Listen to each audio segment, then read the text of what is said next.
அன்பார்ந்த நேயர்களுக்கு வணக்கம். இன்றைய சிந்தனையில சாபமே வரமாய் மாறுகிறது. ஆமாங்க, பாசிட்டிவ் எனர்ஜி இதுதானுங்க. ஒரு முறை தேவலோக சிற்பியான விஸ்வகர்மாவின் மகன் நலனுக்கு ஒரு விளையாட்டு புத்தி இருந்திருக்கு. தேவர்கள்லாம் ஆற்றுல வந்து குளிக்கும்போது அவங்க துணியிலெல்லாம் தூக்கி தூக்கி ஆற்றுக்குள்ளேயே போட்டுருவாராம். இதை பார்த்த தேவர்கள் கோபமடைந்து, இனிமேல் நலன் தூக்கி எறிகிற எந்த பொருளானாலும் அது நீரில் மிதக்கும் அப்படின்னு சாபம் கொடுத்துட்டாங்க. அன்றைய நாளிலிருந்து அவர் ஏதாவது உப்பு உணவில் போடணுன்னாலும் அது கரையிறதுக்கு லேட்டாகும், ஆனால் மிதந்துட்டு இருக்கு. சர்க்கரையை டீயில் கலந்து சாப்பிடணுன்னாலும் அது மிதந்துட்டு இருக்கு, அது லேட் ஆகுது.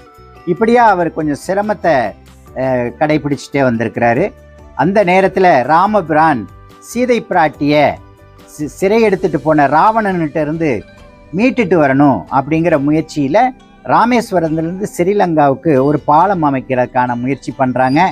அப்போ அவர் போடுற கல் எல்லாமே உள்ள மூழ்கிட்டே இருந்திருக்கு. அப்போ கடல்ராஜன் வந்து ஒன்று சொல்லியிருக்கிறார் ராமன்ட்ட, இந்த மாதிரி நலனுக்கு ஒரு சாபம் இருக்குது, அந்த சாபம் உள்ளவனை கூப்பிட்டுட்டு வாங்க, அவன் எதை தண்ணியில் போட்டாலும் மேந்துட்டு இருக்கும், நீங்கள் ஈஸியாக கடந்துட்டு போயிடலாம் அப்படின்னு கடல்ராஜன் சொல்கிறாரு.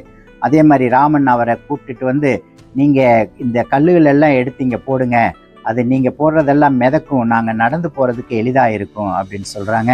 இதிலிருந்து நமக்கு என்ன தெரியுது அப்படின்னா, தேவர்கள் கொடுக்கக்கூடிய சாபங்கள் கூட வரமாக மாறுங்க. நன்றி.